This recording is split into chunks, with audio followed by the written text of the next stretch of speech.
Hi, ಎಲ್ಲರಿಗೂ ನೇತ್ರಾವತಿ ಕಿಚನ್ಗೆ ಸುಸ್ವಾಗತ.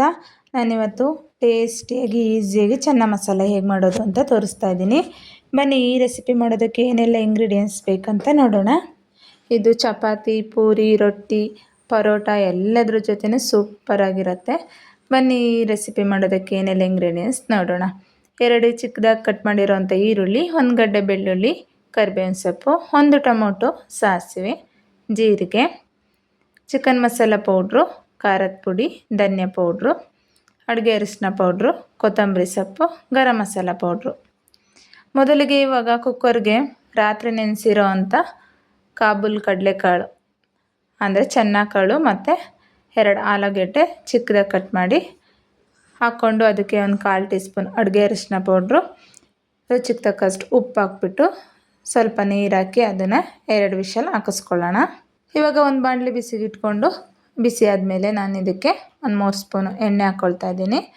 ಎಣ್ಣೆ ಚೆನ್ನಾಗಿ ಬಿಸಿ ಆದ ನಂತರ 1/4 ಟೀ ಸ್ಪೂನು ಸಾಸಿವೆ, 1/2 ಟೀ ಸ್ಪೂನು ಜೀರಿಗೆ ಮತ್ತು ಕರಿಬೇವಿನ ಸೊಪ್ಪು ಹಾಕ್ಕೊಂಡು ಚೆನ್ನಾಗಿ ಫ್ರೈ ಮಾಡ್ಕೊಳ್ಳೋಣ. ಇವಾಗ ಇದಕ್ಕೆ ಈರುಳ್ಳಿ, ಬೆಳ್ಳುಳ್ಳಿ ಸೇರಿಸ್ಕೊಂಡು ಇದನ್ನು ಕೂಡ ಚೆನ್ನಾಗಿ ಫ್ರೈ ಮಾಡ್ಕೊಳ್ಬೇಕು.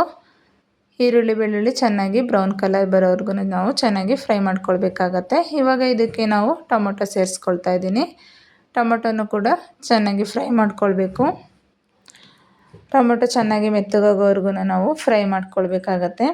ನೋಡಿ, ಇವಾಗ ನಾನು 1 ಸ್ಪೂನು ಖಾರದ ಪುಡಿ, 1 ಸ್ಪೂನು ಧನಿಯಾ powder, 1/2 spoon chicken masala powder, 1/4 teaspoon garam masala powder ಇಷ್ಟನ್ನು ಸೇರಿಸ್ಕೊಂಡು ಚೆನ್ನಾಗಿ ಮಿಕ್ಸ್ ಮಾಡ್ಕೊಳ್ತಾ ಇದ್ದೀನಿ. ನೋಡಿ, ಇದಕ್ಕೆ ನಾವು ಸ್ವಲ್ಪ ನೀರು ಹಾಕ್ಕೊಂಡು ಚೆನ್ನಾಗಿ ಈ ರೀತಿ ಫ್ರೈ ಮಾಡ್ಕೊಳ್ಬೇಕು. ಯಾಕಂದರೆ ಮಸಾಲೆ ಚೆನ್ನಾಗಿ ಬೇಯಬೇಕು. ಹಾಗಾಗಿ ನಾವು ಸ್ವಲ್ಪನೇ ನೀರು ಹಾಕ್ಕೊಳ್ಬೇಕಾಗತ್ತೆ. ಜಾಸ್ತಿ ನೀರು ಹಾಕೋಕ್ಕೆ ಹೋಗಬೇಡಿ.